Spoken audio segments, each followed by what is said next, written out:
오늘도 거룩한 주일 맞이하여 주님 전에 나오신 여러분 환영하고 축복합니다. 자, 우리 좌우에 계신 분과 이렇게 한번 인사하고 시작하겠습니다. 기쁨과 감사로 예배합시다. 아멘. 벌써 2022년의 절반이 지났습니다.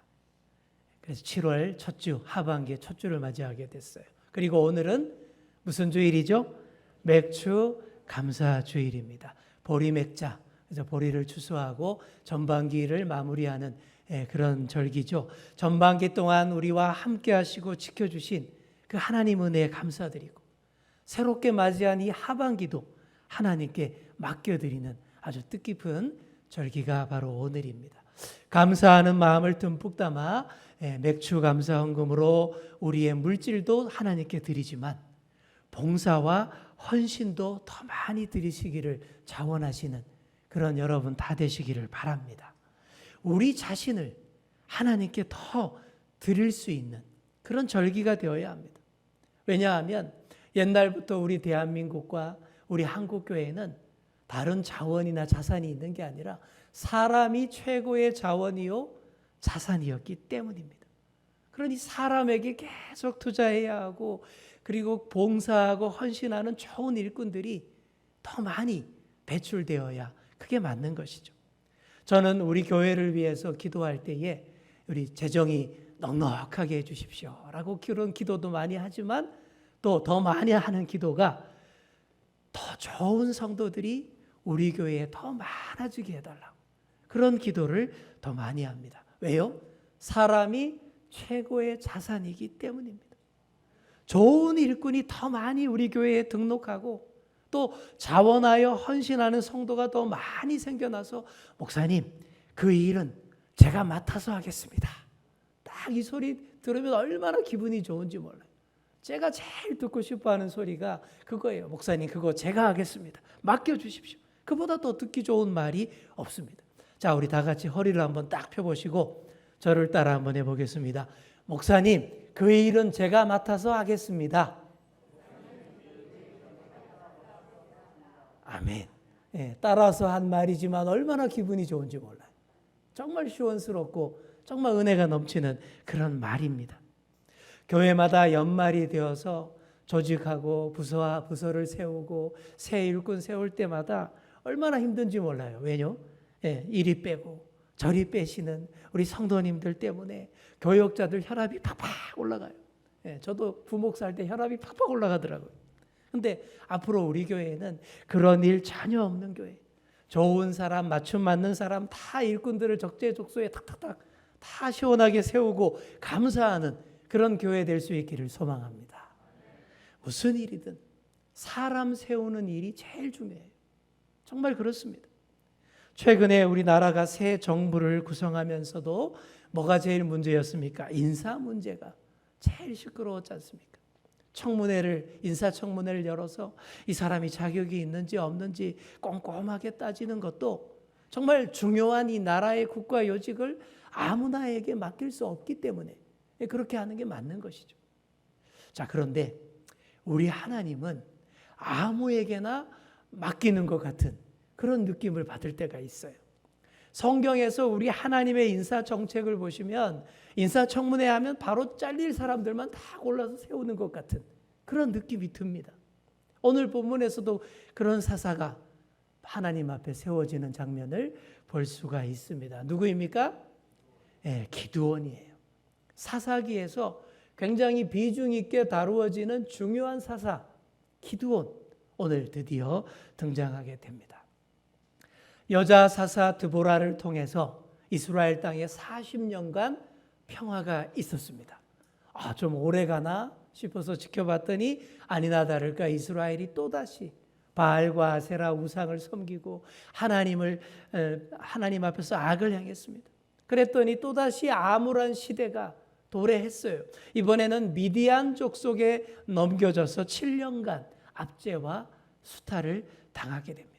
미디안 사람들이 메뚜기 떼같이 몰려와서 이스라엘을 털어가는데 농사만 지어놓으면 와서 다 털어가 버리고 뺏어가 버리고 가축들까지 싹싹 털어가 버립니다. 그러니까 이 미디안 족속은 정치적인 압제보다는 경제적인 수탈과 약탈에 아주 관심이 많은 그런 민족이었죠. 그래서 그들의 모습을 메뚜기 떼와 같다라고 표현하고 있습니다. 근동 지역에 떼로 몰려다니는 메뚜기 떼들이 농작물에 얼마나 심각한 치명적인 위협을 가하는지 모릅니다. 그처럼 먹고 사는 문제를 치명적으로 건드리는 이 미디안의 경제적인 약탈로 인해서 이스라엘의 궁핍과 괴로움이 이루 말할 수 없게 되었습니다. 제일 중요한 문제가 먹고 사는 문제잖아요. 근데 이 정치적인 압제도 아니고 먹고 사는 우리의 당장 먹거리들을 다 털어가 버리니 얼마나 궁핍하고 힘들어졌겠습니까? 바로 이때에 하나님께서 기드온을 찾습니다. 하나님이 보내신 여호와의 사자가 한 상수리 나무 아래에 딱 앉아서 기드온을 기다립니다. 여호와의 사자, 천사.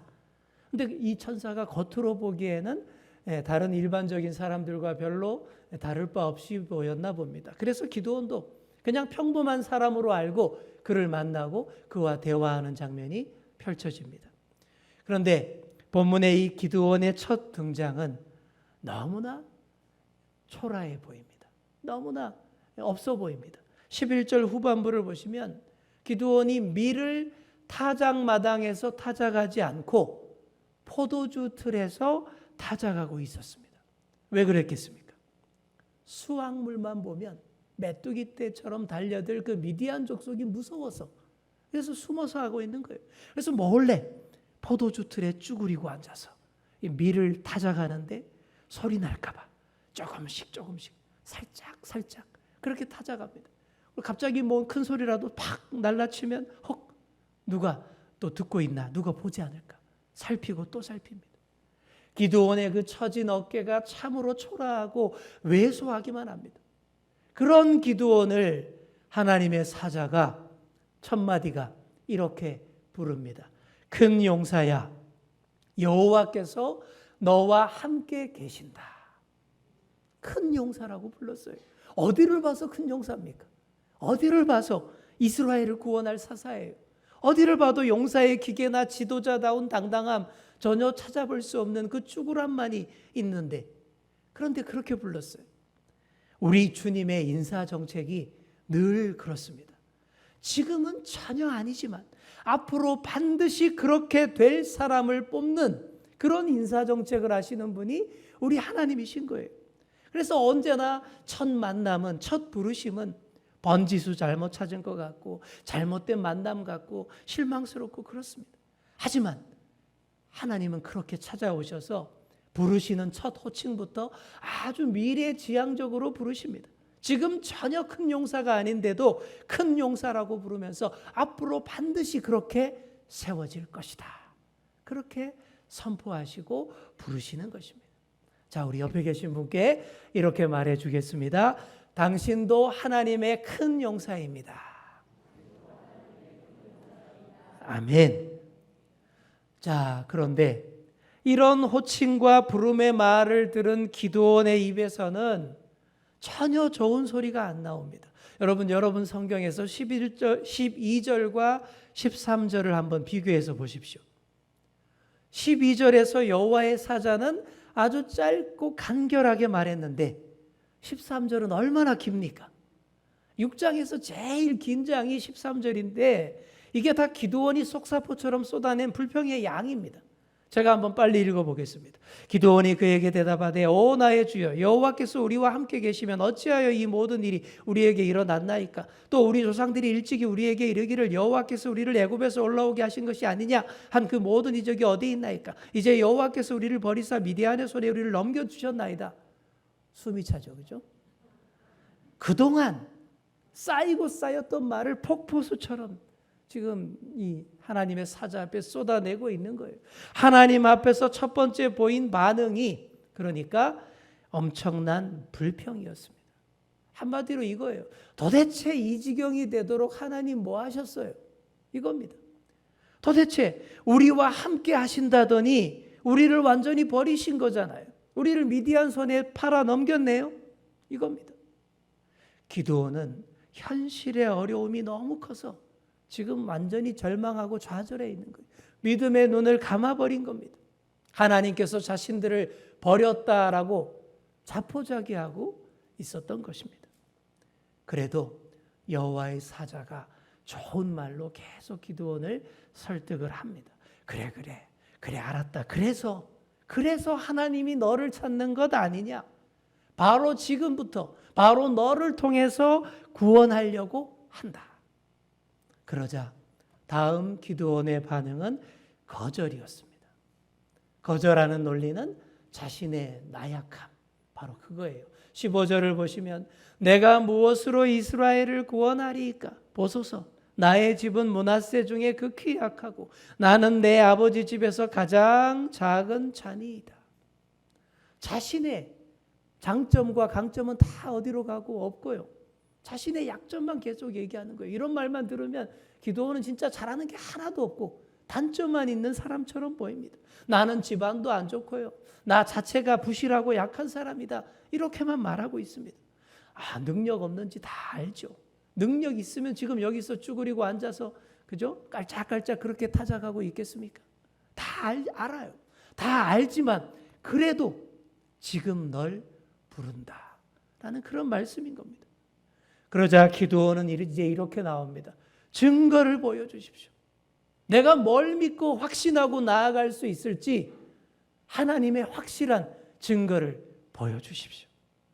일단 당신이 하나님의 사자가 맞는지, 정말 하나님이 보내신 사자가 맞는지, 그리고 하나님이 찾는 그 사람이 정말 내가 맞는지 확실하게 보여달라라는 얘기입니다. 교회 안에 이런 분들이 참 많은 것 같아요. 현실에 대해서 늘 불평하고 또 맨날 자신의 약점에만 더 주목하는 사람, 그런 분들 많은 것 같아요. 그리고 확실한 뭔가를 보여달라는 사람 많이 있습니다. 눈에 보여야만 나아가는 사람, 뭔가를 하는 사람. 예수님의 제자 도마와 같은 사람입니다. 도마가 그랬잖아요. 예수님이 부활하셨다라는데도 죽어라 안 믿습니다. 어떻게 말합니까? 내가 옆구리에 창자국, 손과 발의 그 못자국 내가 눈으로 다 보고 손으로 만져보지 않고는 난 믿을 수 없어. 그랬던 도마 아닙니까? 기드온이 바로 이런 도마과인 거예요. 첫 1단계가 불평, 두 번째 단계가 거절, 세 번째 단계가 증거 요구. 이런 단계를 거치면서 기드온이 끈질기게 하나님 앞에서 버팁니다. 나아가지 않겠다라고 뻗댑니다. 다른 사사들은 이런 과정 하나 없이 다 잘만 사사됐거든요. 근데 사사기 보시면 기드온만 이러고 있습니다. 참 어려운 사람이에요. 다루기 힘들어요. 그러니 하나님도 이런 기드온의 성품에 눈높이를 맞춰주십니다. 해달라는 대로 다 보여주시고 끈질기게 기드온을 설득하십니다. 그래서 하나님의 사자가 기드온이 가져온 예물, 염소고기와 무교병을 가지고 확실하게 뭔가를 보여주십니다. 고기와 무교병을 바위 위에다가 올려놓으라. 그리고 그 위에다가 요리해온 국물까지 다 부었습니다. 여러분 이렇게 만들어 놓으면 인간적인 방법으로 절대 불 붙일 수 없어요. 어떻게 완전히 젖어버린 그 재물을 어떻게 불을 붙이겠습니까? 그래 놓고는 여호와의 사자가 지팡이를 딱 재물 위에 딱 갖다 대었더니 어떻게 됩니까? 불이 바위에서 확 나와서 그 재물을 싹 다 불살라 버렸다라고 되어 있어요. 그리고는 그 여호와의 사자가 기드온 앞에서 뿅 하고 사라집니다. 아주 식상한 이적이에요. 이런 거 아주 식상하죠. 저는 이런 거 막 보여주면 저는 오히려 더 안 믿습니다. 뭐 유치하게 그런 거 보여주고 뭐 그런 거 보여줘서 뭐가 유익하냐고 저는 그렇게 따질 사람이에요. 옛날 도사들이 많이 하던 식상한 그런 신통력 아닙니까? 하지만 기드온의 마음이 워낙에 꽉 닫혀 있으니까 그 닫힌 그 마음의 문 빗장을 열기 위해서 하나님이 그렇게 하시는 거예요. 그런 식상한 기적까지 다 보여주시면서 기드온을 설득합니다. 그랬더니 정말 효과가 있었습니다. 그때부터 기드온의 태도가 확 바뀝니다. 22절 보시면 기드온이 그가 여호와의 사자인 줄을 알고 이르되 슬프도소이다. 주 여호와여, 내가 여호와의 사자를 대면하여 보았나이다 하니. 그동안 자기가 불손한 태도로 대했던 존재가 정말 여호와의 사자, 그러니까 곧 하나님을 대변하는 존재가 맞다라는 사실을 알고는 두려움에 빠진 거예요. 여러분, 구약의 전통이 뭐예요? 하나님을 본 자는 어떻게 돼요? 죽는다. 난 이제 죽었구나. 이렇게 된 거죠. 감히 그런 존재를 배웠으니 내가 살 길이 없겠구나. 이렇게 된 거예요. 그래서 이제 또 주의 사자가 또 달랩니다. 걱정 마라. 죽지 않을 것이다. 라고 안심시켜 주십니다. 그게 너무나 감사해서 기드온이 그 현장 그 자리에다가 제단을 쌓고 여호와 샬롬이라고 이름을 붙입니다. 여러분 많이 들어보신 말이죠. 그죠? 무슨 뜻입니까? 여호와는 평강이시다.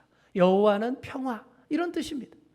무슨 일인지 잘은 모르겠지만 하나님이 기드온 자신을 직접 찾아주셨고, 뭔가 나를 통해서 이 땅에 살롬, 평화를 가져올 만한 무슨 중요한 일을 하시려나 보다라고 어렴풋이 알게 된 것입니다. 이때부터 기드온이 움직입니다. 비로소 움직입니다. 그런데 보시면 아주 조심조심 움직여요. 정말 조심조심 움직입니다. 일단 여호와 샬롬이라는 제단을 쌓았으니 그 하나님의 제단과 반대되는 것들부터 제거해 나가는 일을 하는데 아주 조심스럽게 움직입니다. 기드온이 움직이는 거 보면 정말 새색시처럼 그렇게 움직이는 걸 볼 수가 있어요. 다른 사사들처럼 과감하게 확 치고 나가지 않습니다. 그런데 여러분, 이런 스타일이 의외로 또 장점이 많아요. 겁 많고 조심성 많은 사람은 절대 사고 안 칩니다. 이건 확실한 거예요. 조심성 없는 사람이 그냥 다 엎어버리고 사고 치고 말아먹고 그러지 않습니까? 근데 이런 사람은 절대 그런 일 없어요. 그리고 무슨 일을 맡기든 확실하게 그 일이 다 되도록 만들어 놓고야 만다라는 것. 이 큰 장점이죠. 기드온이 그랬어요. 저희 집 식구들이 다 조심성이 많습니다. 저도 조심성이 많은 편인데, 근데 저는 우리 가족들에 비하면 저는 진짜 조심성 없는 사람일 정도로 조심성이 많아요. 그래서 그런지 사고를 안 칩니다.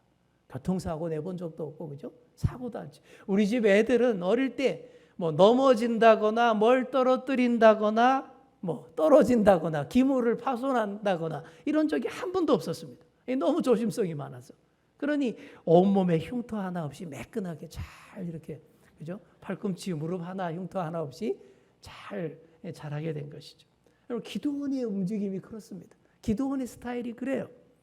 부르심을 받아서 조심조심 움직이는데 첫 번째 임무가 바알과 아세라 제단을 파괴하는 작전이었습니다. 근데 그걸 하는데 자기 아버지가 만든 바알과 아세라 신상을 파괴하는 거예요.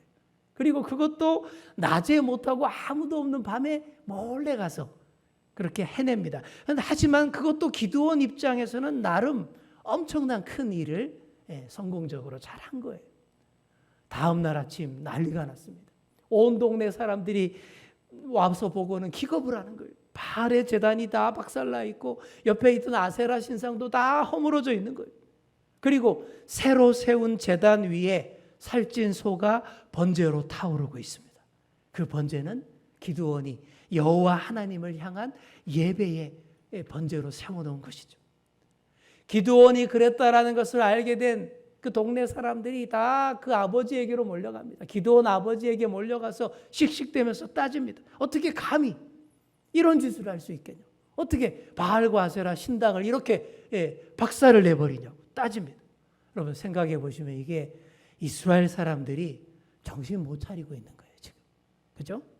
바알과 아세라 우상을 섬기다가 이렇게 미디안한테 당하고 있는 중인데도 바알과 아세라를 위해 분노하고 흥분하고 있다라는 것. 여러분 이게 말이 되는 얘기입니까? 이게 마치 피해자들이 가해자들의 심기를 염려하면서 화내고 흥분하는 그런 모습인 겁니다. 얼마 전 그런 일이 있었습니다. 위안부로 고통당했던 분들을 기리는 평화의 소녀상, 여러분 아시죠? 세계 곳곳에 세워져 있는데 지난주에 극우 친일파 4사람이 독일까지 건너가서 평화의 소녀상 철거하라고 데모를 하는 장면을 제가 보고는 정말 피가 거꾸로 쏟는 느낌을 받았습니다. 정말 말도 안 되는 일이죠. 오로지 일본의 심기를 위해서 우리의 아픈 역사까지 부정하는 사람이 정녕 한국 사람이 맞겠으며 제대로 된 인간이라 할 수 있겠습니까? 피해자가 아니라 가해자를 위해서 분노하는 그런 사회, 그런 사람들 가운데서는 정말 정의도 없고 소망도 없게 되는 거예요. 그러니 절대 우리가 그래서는 안 됩니다. 소망과 희망이 있는 사회는 약자들을 위해 분노할 줄 알고 가해자를 처벌하기를 기뻐하고 피해자와 함께 아파하는 그런 모임과 공동체가 희망이 있는 모임인 거예요. 반드시 정의와 약자와 공의의 편에 서야 하는 것이 맞습니다. 그렇게 바알과 아세라를 위해 분노하는 사람들과 기드온의 아버지 사이에 시비가 벌어졌는데 이때 기드온의 아버지 요아스가 아주 바른 소리를 합니다. 바알과 아세라 신상 만들어 놓고 있던 그런 아버지였는데 아들 기드온이 한 일에 이게 뭔가 감동을 받았나 봐요. 그래서 아주 핵심을 찌르는 말을 합니다. 아니, 왜 바알을 위해서 흥분하고 화내니? 바알이 진짜 신이라면 바알이 직접 알아서 할 거 아니야? 그렇게 얘기합니다. 바알이 진짜 신이라면 그 제단을 박살낸 기드온을 바알이 직접 벌주고 심판해야 할 거 아니냐라는 얘기인데 아주 속이 시원한 사이다 발언을 한 것이죠. 동네 사람들이 할 말이 없어졌어요. 이때부터 사람들 사이에 새로운 변화의 바람이 불기 시작합니다. 바알과 아세라를 까부순 여룻바알과 함께하여 우리가 싸워야 하지 않을까? 정말 저렇게 기드온이 박살내고 부수는데도 꼼짝 못하는 나무덩어리, 돌덩어리, 저 우상 우리가 숭배하고 그걸 위해서 우리가 섬길 것이 아니라 정말 저 기드온과 함께 우리가 싸워야 하지 않을까? 바로 이런 바람이 불기 시작한 것이죠. 자, 여기서 여룻바알이라는 말은 이때 새로 생긴 기드온의 별명입니다. 바알 제단을 박살낸 일로 멋진 별명이 딱 생긴 거예요. 여룻바알은 바알과 다투었다라는 뜻입니다. 바알을 까부수는 자, 바알과 싸우는 자라는 제법 그럴듯한 별명. 뭐 큰 용사까지는 아니어도 이제 좀 중간 용사 정도까지 되는 그런 별명을 얻게 된 것입니다. 이렇게 하나님이 기드온에게 용사의 이미지를 조금씩 입혀주시는 거예요. 결국 기드온이 하나님의 영에 강하게 감동을 합니다.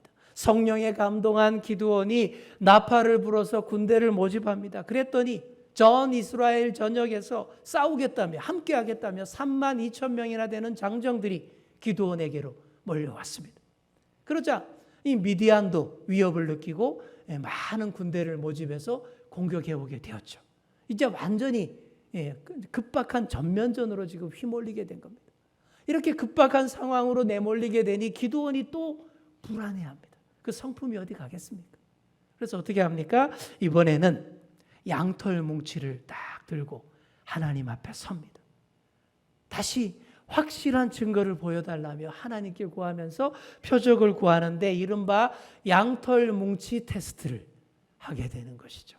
하나님, 제가 양털 뭉치 여기 놔둘 건데 내일 아침이 되었을 때 이 양털에만 이슬이 이렇게 머금고 있고 주변 땅은 다 뽀송뽀송 말라 있다면 내가 하나님을 믿고 싸우겠습니다. 그랬던 거죠. 다음 날 아침 기드온이 조심스럽게 양털 뭉치를 딱 들고 와서 그릇에다가 이렇게 짜봅니다. 그랬더니 물이 주르륵 떨어져서 그릇을 금방 가득 채우는 거예요. 주변 땅은 다 뽀송뽀송한데 양털 뭉치만 이슬로 흠뻑 젖어 있더라 라는 얘기죠. 우리 밤새 우리 하나님이 아유 그래 요놈아 내가 네 하라는 대로 다 해준다 하면서 그 양털에다가 이슬을 그냥 팍팍팍팍 내리셨다라는 것이죠. 자, 이걸 보고도 기드온이 또 이럽니다. 하나님 한 번만 더 할게요. 화내지 마세요. 이번엔 반대로 한번 해주세요. 이번에는 요 양털만 뽀송뽀송 마르고 주변 땅에는 이슬이 촉촉하게 다 있게 해주세요. 그러면 제가 확실히 믿을게요. 그럽니다. 자, 이쯤 되면 제가 하나님이었다면 이랬을 거예요. 기드온 뒤통수에다가 싸대기를 팍 날리면서 안 해! 너 안 써! 사람 많아! 전 그랬을 거예요. 정말 여러분도 저처럼 하실 분 많으시죠, 그죠? 이렇게 그냥 징하게 그냥 사람 괴롭히고 말이죠. 그랬을 거예요. 그런데 놀랍게도 우리 하나님은 그러시지 않습니다. 또다시 그 밤새도록 이놈의 자식 진짜 쓰기 힘드네 하시면서 또 해달라는 대로 다 해주시는 거예요. 온 땅에 이슬을 촉촉하게 다 내리면서 양털 뭉치만 이렇게 다 감싸서 뽀송뽀송하게 그 일을 또 하나님이 밤새 작업을 해 놓으신 것입니다. 사랑하는 성도 여러분, 우리 하나님이 바로 이런 분이십니다. 완성형, 경력직 그런 것만 우대하여 쓰시는 분이 절대 아닙니다. 이 사회에 이렇게 취업하려 그러면 그런 소리 말한다 그래. 경력직만 우대하고, 그죠? 그럼 처음 도전하는 사람은 어디서 경력 쌓으라고, 그죠? 다 그런다고 불평하더라고요, 젊은이들이. 우리 하나님 그런 분 아닙니다. 영 부실하고 시원찮은 한 사람 굳이 세워서 쓰시기 위해서 땀 흘리며 공을 들이십니다. 바로 나를 사용하시기 위해서 지금 이 순간에도 오래 참으시고 기다려주시는 그런 분이십니다. 이런 하나님 때문에 우리가 은혜를 입고 살 수가 있는 거예요. 그러니 우리가 어떻게 해야 되겠습니까? 항상 오래 참고 많이 기다려주시는 하나님 앞에 반드시 나아가야 하지 않겠습니까? 기드온도 그렇게 나아갔습니다. 하나님의 사랑과 기다려주심에 결국 깨닫고 나아갈 때에 놀라운 역사가 일어나는 줄 믿습니다. 기드온도 그랬고 예수님의 제자 도마도 그랬습니다. 의심도 많고 조심성 많지만 그런 사람이 일단 확신하게 되면 누구보다 더 용감하고 누구보다 더 일 잘해서 확실하게 다 해놓는 사람이 되는 줄 믿습니다. 사랑하는 성도 여러분, 하나님께서 공들여 세우신 일꾼은 절대 망하지 않습니다. 오히려 더 큰 일을 해낼 수 있습니다. 지금은 내가 이 세상에서 이리 비틀 저리 비틀 흔들리고 부대끼고 쭈그라게 숨어있고 씨름씨름 해가면서 겨우겨우 살아내고 있을지 모르지만 그런 나를 우리 하나님께서 다 지켜보고 계십니다. 그리고 결코 포기하지 않으시고 나를 반드시 세우고자 하십니다. 나는 느릿느릿하고 주저주저하고 참 오래 걸리지만 하나님은 그런 나를 반드시 세워서 사용하십니다. 그 하나님을 신뢰하고 의지하셔서 결국 하나님 앞에 반드시 세워지시는 그런 저와 여러분 다 되시기를 간절히 축원합니다. 기도하겠습니다. 늘 나를 기다려주시는 하나님 아버지, 그 아버지의 땀 흘려 일하심에 우리가 결국 그 앞에 서게 될 줄 믿습니다. 주님의 손에 이끌림 받아 주님의 일을 잘 감당하는 저희들 다 되게 하여 주옵소서. 반드시 주님 앞에 서서 나를 통해서 일하고 싶어 하시는 그 하나님의 마음을 깨닫게 하여 주옵소서. 우리의 교회가 그런 훌륭한 인적 자산들로 가득하고 하나님 나라의 헌신자들을 많이 배출할 수 있는 아름다운 교회 되게 하여 주옵소서. 감사드리며 예수님의 이름으로 기도드립니다. 아멘.